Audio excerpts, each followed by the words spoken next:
Je vais peut-être passer assez vite sur les premières diapositives parce que vous les avez déjà vues. J'insiste sur quelques points. Le premier, c'est le fait d'opérer des patients par laparoscopie ne doit pas modifier la technique opératoire.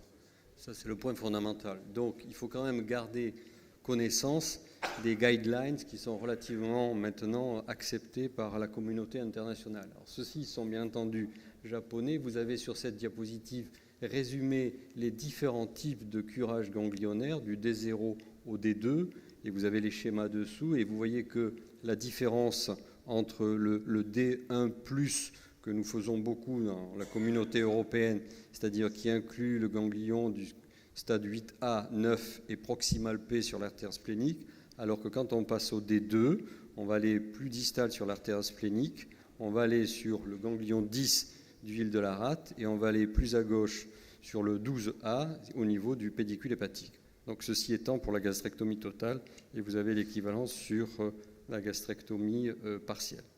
Donc ça, ce sont les guidelines. Là aussi, ça vous a déjà été montré.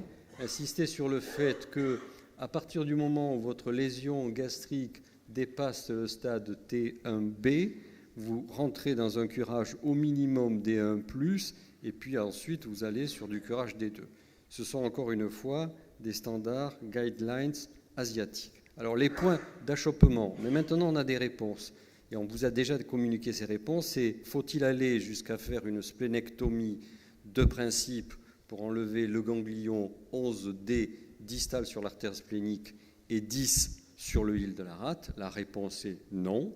Et cette étude japonaise qui a été publiée l'an dernier, qui a comparé 505 gastrectomies totales avec splénectomie ou sans splénectomie pour faire le curage des deux, je dirais à la japonaise, montre clairement que le fait de faire une splénectomie pour enlever systématiquement le ganglion du 10 n'amène aucune amélioration de survie de patient. Donc pas de splénectomie de principe pour faire le curage des deux jusqu'au ganglion 10. Et comme il a été dit par le précédent orateur, qui est dans la salle, il n'y a d'intérêt à faire une extension d'exérèse que s'il y a vraiment un envahissement macroscopique de l'épiplomb gastrosplénique, c'est-à-dire sur des T3, T4 proximaux. Sinon, pas de splénectomie de principe, ce d'autant que la splénectomie s'associait bien entendu à plus de risques de perte sanguine et plus de risques de mortalité, de morbidité. Au même titre, y a-t-il intérêt à aller au-delà du D2, c'est-à-dire faire du curage ganglionnaire vraiment à la japonaise, du rétropéritonéal D3 et au-delà? Réponse non. Ça a été publié en 2008. L'essai avait été arrêté par les Japonais. Ils ne sont pas habitués à arrêter les essais en cours.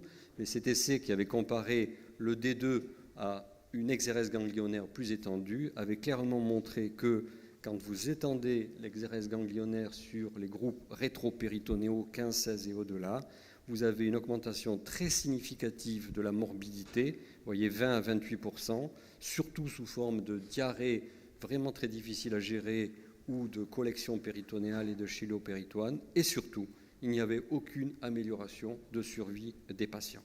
Donc, pas d'extension au-delà du D2. Donc, que dit l'Europe là-dessus? Ça, ce sont les standards de la Société européenne d'oncologie 2016. Donc, je passe les quelques rares cas de cancer superficiel dont manifestement vous n'avez pas trop l'habitude ici au Maroc, où vous pouvez avoir encore de la résection endoscopique, mais dès que votre cancer dépasse le stade 1B au-delà, et bien sûr avec extension ganglionnaire, il faut faire une gastrectomie soit subtotale, soit totale, suivant la topographie de la lésion, au minimum un curage D1+, mais quand même, j'insiste sur le fait que dans la conclusion, il y a marqué en toutes lettres que le curage D2, c'est-à-dire celui qui va un peu plus sur les ganglions de l'artère splénique et un peu plus sur le pédicule hépatique, est quand même recommandé pour des patients qui sont medically fit, c'est-à-dire en bon état général, et chez des chirurgiens entraînés dans une structure qui a un volume d'activité suffisant. Donc voilà les recommandations, avec le nombre ganglionnaire, bien entendu, tel qu'il a été parlé. Je passe sur cette diapo. Je reviens sur cet essai qui fait quand même référence dans le monde, qui était le Dutch Trial, qui avait comparé D1 et D2 avec un survie cette fois-ci à 15 ans.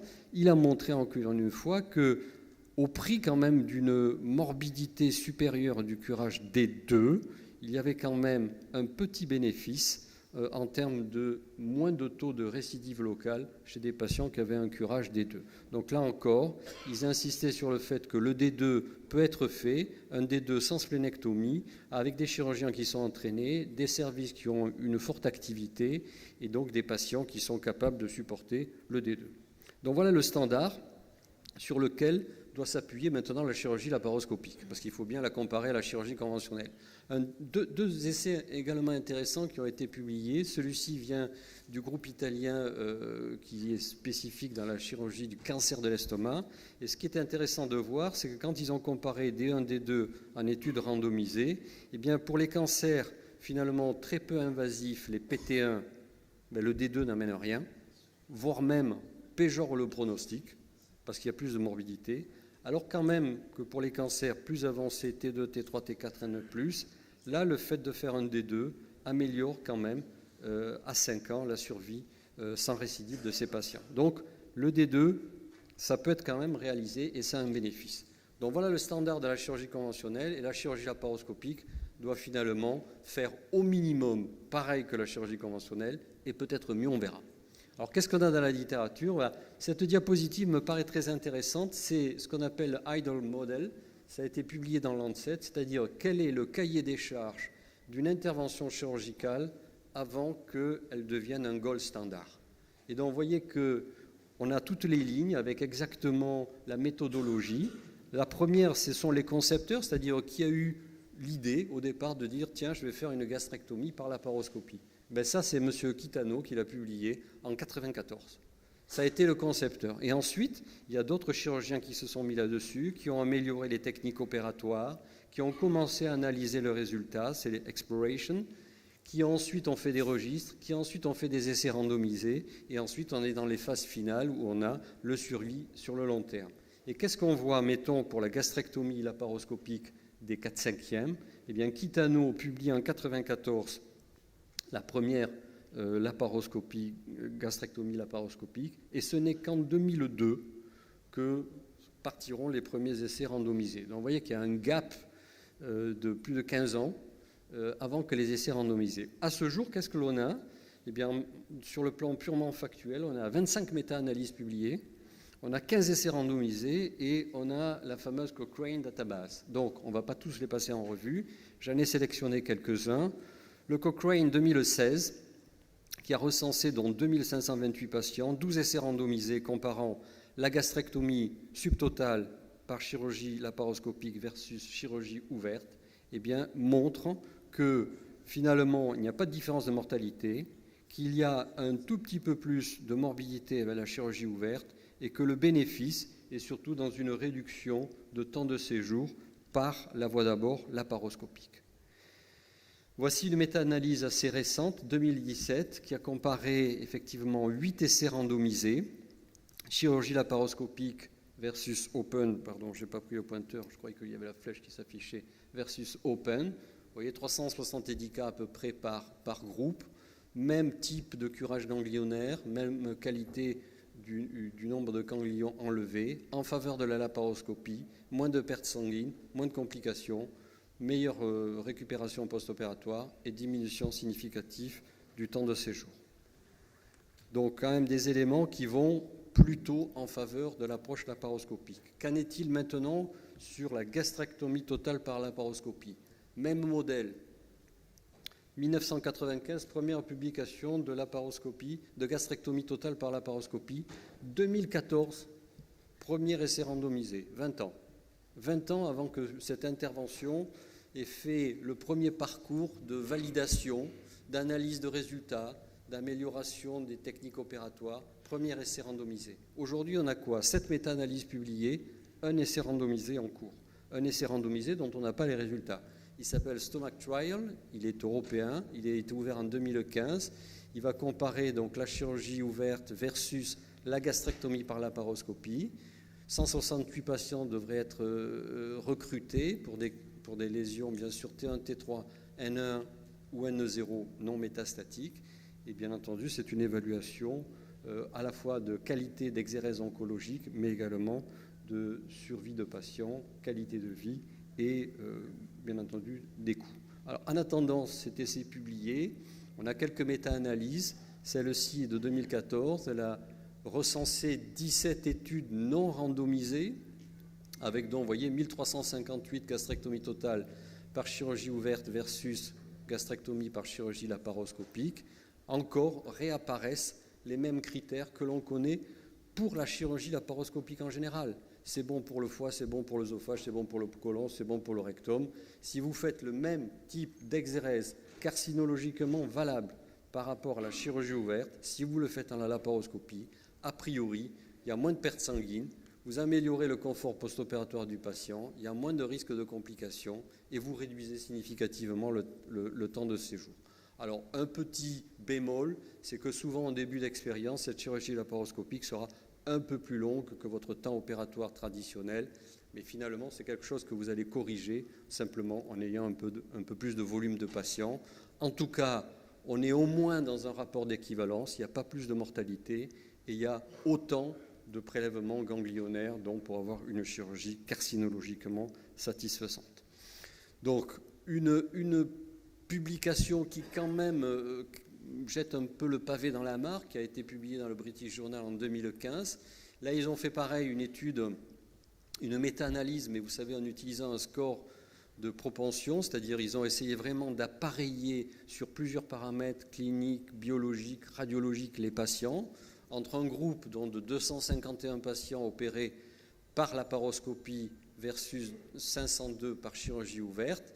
Et alors c'est sûr, ce qui interpelle un petit peu, c'est que dans le groupe laparoscopie, il y avait 2 fois plus de fistules anastomotiques, il y avait bien sûr moins de complications pariétales, parce qu'il n'y a pas de laparotomie, il y avait un peu plus de mortalité, et voire même une augmentation du temps de séjour. Alors cette publication interpelle un petit peu, parce qu'elle laisse à penser que l'approche laparoscopique, finalement, n'est pas aussi efficace que prévu. Je pense qu'il faut attendre les résultats d'études randomisées pour avoir une idée beaucoup plus précise. Ce qui est aujourd'hui publié, accepté, et pour répondre à la question qui m'était posée, la gastrectomie par laparoscopie n'est pas un mythe, c'est une vraie réalité. Elle est prouvée, elle est faisable, elle est réalisable, elle est reproductive. La question, c'est de savoir si elle fait au moins aussi bien que la chirurgie ouverte ou mieux. Donc les sociétés en général savantes et en général ont des conclusions assez pondérées. Quelle est la conclusion de la société japonaise, publiée en 2014 ? Ils disent que, au moins pour la gastrectomie des 2/3 ou des 4/5, en particulier pour des cancers peu invasifs, eh bien, l'approche laparoscopique est une vraie option par rapport à la chirurgie ouverte. Ils sont beaucoup plus prudents pour la gastrectomie totale par laparoscopie et ils ont besoin d'avoir encore plus de data avant de dire que ça peut devenir une option la chirurgie conventionnelle. Pour l'Europe, 2016, Guidelines, il est dit que la chirurgie laparoscopique peut être une alternative à la chirurgie ouverte, mais la question est de savoir si l'efficacité du curage des deux est aussi bon en laparoscopie qu'en chirurgie ouverte. Et donc là, ils font une conclusion que j'ai trouvée un petit peu mitigée. Ils disent, c'est exactement le texte, pour les patients qui ne sont pas N+, à ce moment-là, d'accord, on peut les opérer en chirurgie laparoscopique, mais ceux qui sont N+, il vaut mieux les opérer en chirurgie ouverte. Le seul problème, c'est qu'on ne sait jamais si le patient il est N+, avant de l'avoir opéré. Alors, évidemment, si sur le scanner, vous avez des ganglions qui font 3 cm, il est N+. Mais il n'est pas certain que sur l'analyse scanner, vous puissiez vraiment faire la différence entre N+, ou pas N+. Donc je trouve leur conclusion un petit peu mitigée. Quant à la Cochrane, ça va encore au plus loin. Ils disent, bon, mais aujourd'hui, on a des essais tellement peu importants, en tout cas de très faible qualité, avec un tel biais de sélection, qu'on ne peut pas affirmer qu'il y ait vraiment un bénéfice à la chirurgie laparoscopique. Donc je ne peux pas conclure définitivement. Je dirais que je fais partie des équipes qui font cette évolution et que peut-être qu'on aura des données un peu plus précises pour peut-être un jour dire que le gold standard sera la chirurgie laparoscopique, mais c'est encore un peu trop tôt. Je vous remercie. Merci beaucoup.